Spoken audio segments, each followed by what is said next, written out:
Why isn't Manipur the headline every single day? How has Manipur fallen off the headline when it's been now more than a year and a half since violence and ethnic strife effectively divided the state into two parts? Will peace ever come or will it remain elusive? I'm Barkha Dutt, you're with the Mojo Story. On the program today, we'll be joined in a moment from now by a very special guest. Justice Siddharth Mridul has been the Chief Justice of the Manipur High Court. Remember, the Manipur High Court first came into focus, and this was before Justice Mridul's time, when an order of the High Court, subsequently revoked, asked the state to consider whether scheduled tribe status should also be provided to the Meitei community. What followed thereafter, though there are two views on whether this was a catalyst or the cause, was a kind of eruption of violence between the Kuki and the Meitei communities, leading to an unprecedented situation that even dragged in security agencies into the environment of polarization. Our reporting on the ground, spending nights with what once used to be farmers and students, showed that the most dangerous aspect of what is happening in Manipur is the fact that there are thousands of arms in the hands of civilians. While some attempts have been made to bring peace and there have been lulls in between the storms, there is no sign of any sort of abiding resolution. At one point, it looked as if the state might come under president's rule, but that hasn't happened either. Though, if there's one thing that Kukis and Meiteis agree on, it is their disappointment with how the state government has responded. Joining us on the program today is our newsmaker. As I said, we have a very special guest, someone who has had quite literally a ringside view of everything that has gone on. Justice Siddharth Mridul is with us. Justice Mridul recently retired as the Chief Justice of the Manipur High Court. Welcome, and we thank you for what we think is an extremely important conversation about a state that needs to be spoken about much more. But unfortunately, large sections of our media are paying no attention to Manipur. I want to start by asking you, just before you left office, if you had to be asked to describe the situation in the state, how would you describe it? Well, good evening and thank you for listening to me. The last couple of weeks in Imphal were full of alarm and strife. There was arson and houses were set ablaze. The MLA's houses were targeted by various groups. There was a indefinite strike by various organizations, Meitei organizations. And this was all as a consequence of the unfortunate events that occurred in Jiribam just shortly before that. So the last couple of weeks were my worst nightmare, because after I went to Imphal in October last year, there were periods of calm, although there were periods where there was absence of violence. And for a while, I was led to believe that Manipur was back on track and that peace was back on track in Manipur. But as it turned out, just flattered to deceive. So you felt that things might get better, but the exact opposite happened? Yes, it did. We put in a lot of hard work, and I made it a point to visit all the districts, all the judicial districts, and a large number of relief camps inhabited by both the Kukis as well as the Meiteis who had been displaced as a result of this ethnic strife. And I was very hopeful that the people, particularly the 60,000 in these relief camps, were very keen to go back to life the way it was prior to the events of the 3rd of May 2023, and that they would push the rest of the populace into towards peace, lasting peace and normalcy. But that didn't happen. It's truly unfortunate that it hasn't happened. And in fact, the last couple of weeks, like I said before, were cause for alarm, and I was disappointed and disillusioned that despite all the boots on the ground, Mhm. normalcy has not been restored in Manipur, and that the ethnic strife, if anything, seems to have, at least in those 2 weeks, gained momentum. Can I start by addressing the elephant in the room? This, of course, happened before you took over as Chief Justice of Manipur High Court, but there is a lot of analysis that suggests that it was a court order from the Manipur High Court that asked the state to consider scheduled tribe status for the Meitei community that was, in a sense, the matchstick for this fire. Do you do you do you agree with that? I know that that order was um, subsequently revoked, but when you look back at that initial order, what do you make of it? I've said this before that it's most unfair to characterize the order passed by the Manipur High Court, as being responsible for all the violence in Manipur. It is not. Hmm. Far from it. It is most unfair for anybody to even suggest it. What it did, and I think you put it best, it acted as a catalyst. Uh, Hmm. Manipur has been a powder keg for long years prior to that order issued by the High Court. The order Yeah. was simply asking the state government to respond to an earlier communication from the central government and seeking a socio-economic report on whether Meiteis could be considered uh, uh, for the list of scheduled tribes. Nothing more, nothing less. It was not a direction, as was made out, that the High Court directed that Meiteis be included in the category of scheduled tribe. There was no such direction. It Hmm. was the central government was asked to, the state government was asked to respond to Was the asked to central government. consider it. Was asked to consider Exactly, it. Hmm. absolutely, and this is provided for by the Constitution, and it's the Constitution when it comes to the categorization of scheduled tribes is a self-contained code. The courts have no jurisdiction whatsoever to direct the inclusion of anybody or any class of people or category of people into that list of scheduled tribes. The courts do not have the jurisdiction. So You say that it, I mean, yeah. if I would put it differently, I think it was an innocuous order. It was a mandamus asking the state government, which had not responded to the center for a long period of time, almost 10 odd years, to respond to the center. That was about it. Hmm. That was about it. And But nobody could have but anticipated the kind of reaction that it evoked. Nobody But could it have was serious. anticipated. It was serious enough that in 2023, the court then deletes a particular paragraph that asked the state government to consider scheduled tribe status for the Meitei people. So you must understand that modification, that review happened at the instance of the Meitei organizations themselves. Nobody Hmm. wants violence. The common refrain that I heard in all the relief camps from all the people that I interacted with is that we would like to go home. We want peace and normalcy to be restored.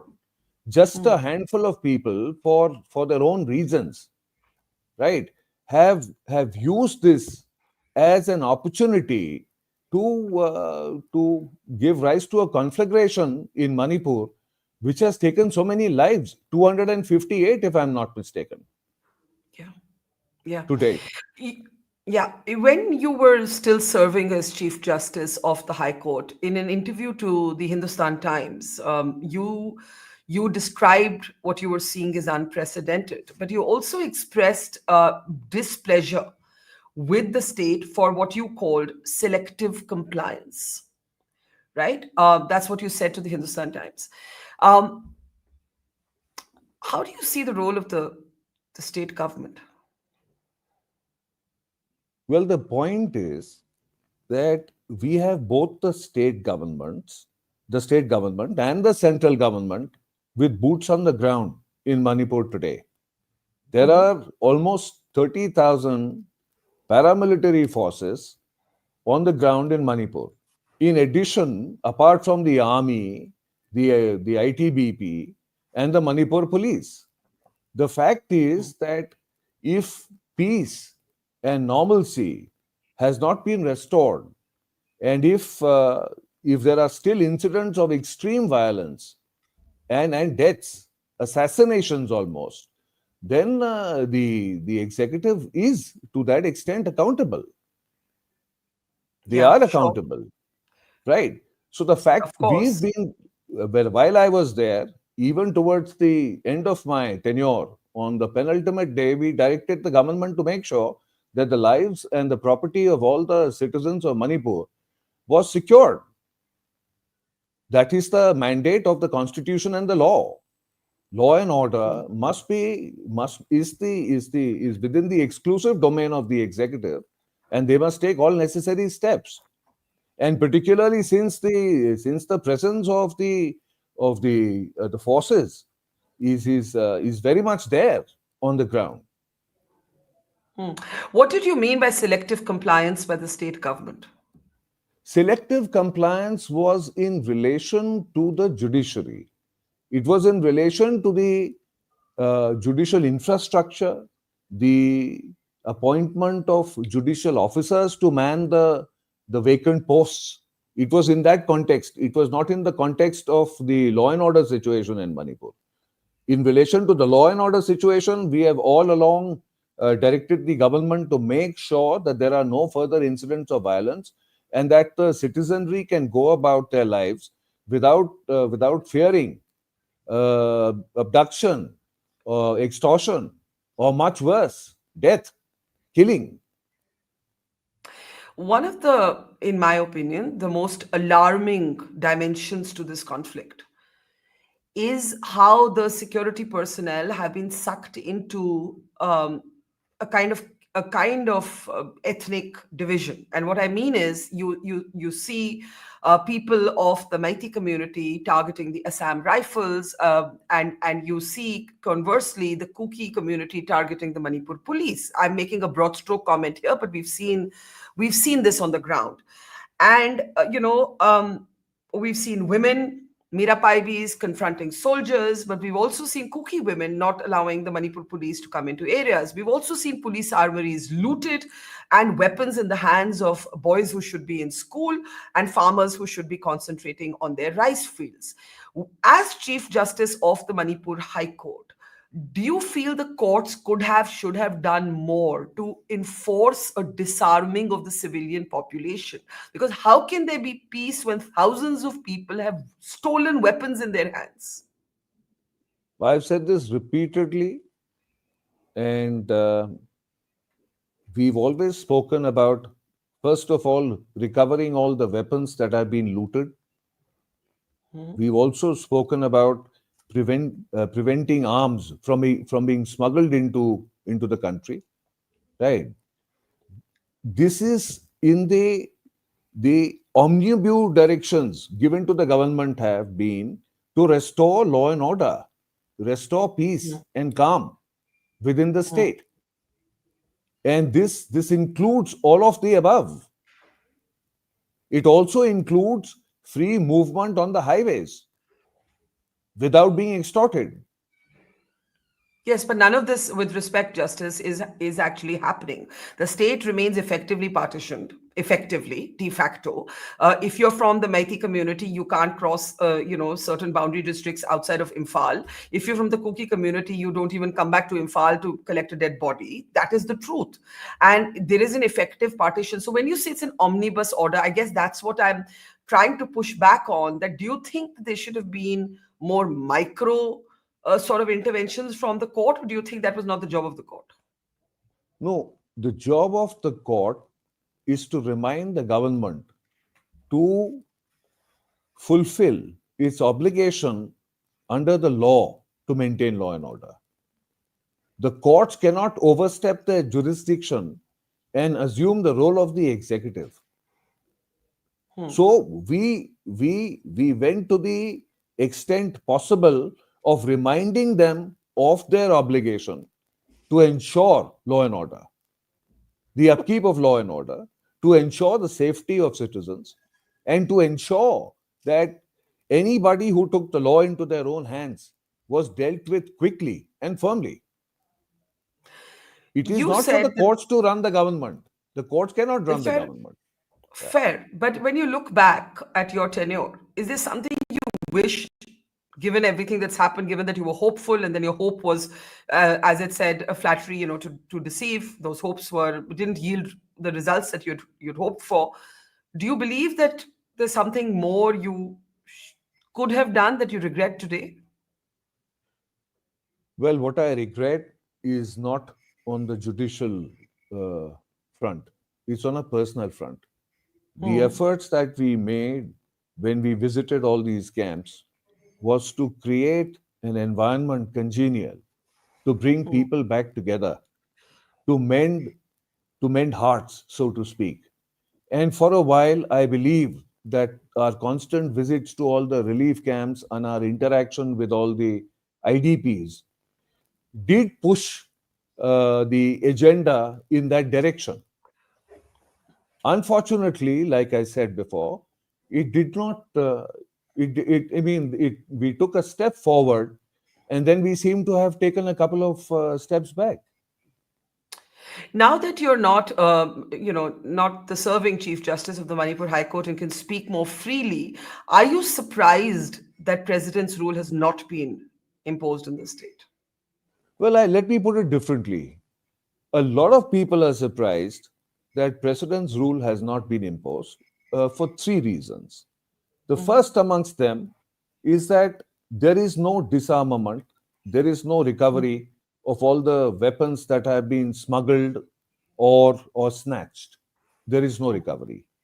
Secondly, uh, the warring, and for want of a better expression, the warring Maitis and the cookies have not been brought together to discuss terms of rapprochement, right?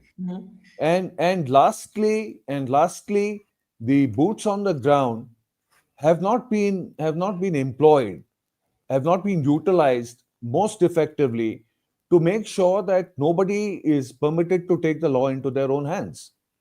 That hasn't happened. And why I've always said this, even when I was in office, I've said this. But when you say a lot of people are surprised that President's rule has not been imposed, what is your own personal opinion? Should President's rule be imposed? Well, if the violence continues at the I mean, in the manner that it has, and if it takes as many more lives, I do not believe that the president, because it is for the president to determine. I do not believe that the president would be left with a choice but to consider president's rule to restore normalcy and restore calm Why do you think and it hasn't uphold happened yet? the rule of law in Manipur. Why do you think it hasn't happened yet? Well, I believe the reason that it hasn't happened is that the political process today itself, the elected executive is not on the same page, as is evident from all the reports that emanate from Manipur. That there is a rift even amongst the ruling party in Manipur. There is a rift. There are MLAs from within the ruling party who are calling for the chief minister's resignation. But that is because the line of division is bases your identity, your ethnic identity. It is not bases. There are very few people who are actually speaking from a position of consensus creation. If you're a kooky BJP MLA, then your view is different, right? I don't think so.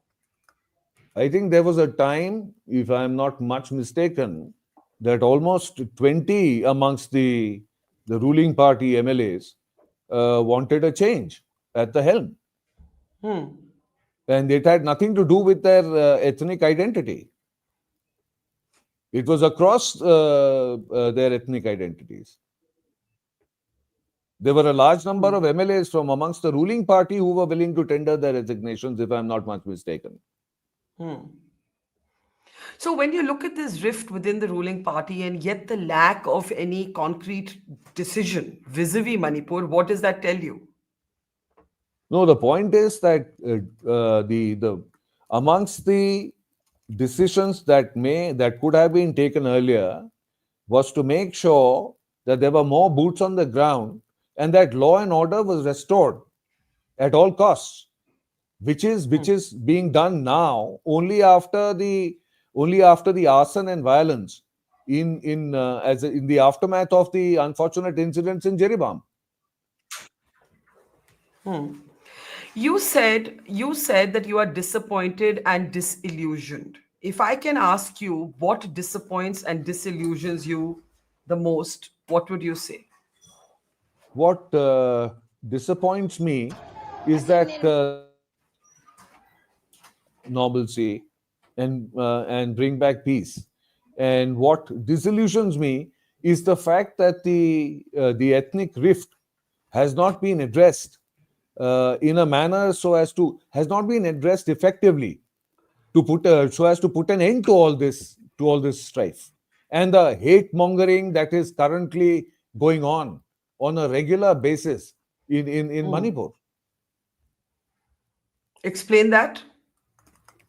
You must understand, all that you need to do is to look at the social media or even the local publications to know that the divisions between the communities are so sharp, that there is such a deep divide between the communities, that it's almost as if they are at war with each other. The the the the thirst for for bloodletting seems to be getting the better of most of us.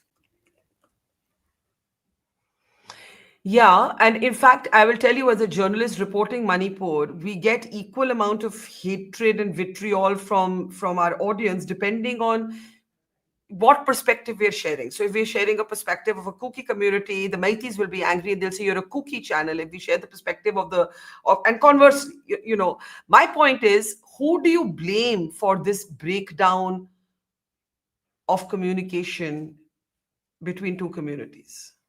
I blame all of us. I'll tell you why. And this is not a philosophical comment. I blame all of us simply because we have not given enough attention to Manipur. Yeah. We have possibly pursued policies that were exclusionist, right? And we have not bothered to pay attention to what their difficulties are. Had they been addressed in time, I do not believe that things would have come to such a. I mean, there wouldn't have been despair today had these been addressed in time. Manipur is a small state, but it's the gateway to India. It has always been the gateway to India, and it's a state which is geopolitically important for the country. And eventually, all Manipuris, like the rest of us, are Indian citizens. So we needed to pay more attention to the cries for help that emanated from Manipur and from each and every one of them. Is this a failure of politics? Of course, inter alia, it is a favor of politics. It is a No, favor of. I'm sorry, it failure is of a politics. failure of. It is a failure of politics. Yes, of course, I agree with that completely. So what now? I mean, the new chief justice has been appointed for Manipur. What next? Well, I must tell you that the one positive news that has emanated from Manipur in the last couple of days is that schools have been reopened after a hiatus of 13 days. Right. But what is unfortunate is that one Maithi individual who worked in an army garrison in Kangpokpi is missing without a trace Yes. for the last couple of days. And it shouldn't happen. We are not being able to locate individuals who have gone missing Yes. in both the hills as well as the valley. So Yes. the Chief Justice of the Manipur High Court has his work cut out for him, and he's issued directions in this behalf. The judiciary Let is me continuing to function. The judiciary, as far as the judiciary is concerned, we have been on the mend ever since May of 2023. What the judiciary has been able to accomplish in Manipur in the past 13 months, if you look at it in isolation with all the other things that have been going on in Manipur, we've done we should we've done a good job. We have made sure that everybody has access to the courts. We have made sure that wherever you are, you can appear through video conferencing. So, physical barriers, violence notwithstanding, you will get a hearing in court wherever you are. And all judicial officers have been accessible through video Yeah, conferencing. We yeah. permitted e-filing. So, if people are unable to physically visit the courts, they can file Hmm. electronically, and we respond immediately. Let me ask you in the end, if you had to give one prescription for the state of Manipur to either the government or the next Chief Justice, what would it be? Well, all that I would say is disarm the people, all those who have illegal arms, whether snatched or smuggled, disarm them. That's the first step. Yeah, The second step is to make sure that there are no further incidents of violence and arson and kidnap and extortion in Manipur. yeah. And both of this should lead up to the communities coming to the negotiating table and working this out. We cannot have the administration working as a buffer between two communities, which is the reality on the ground today. This is my wish list. Well, I can only hope that finally your wishes do come true, even if they didn't when you were serving as Chief Justice. Thank you for your plain speak and your passion, Justice Siddharth Mridul. Thank you so much for talking to us. Thank you so much for having me. Thank you so.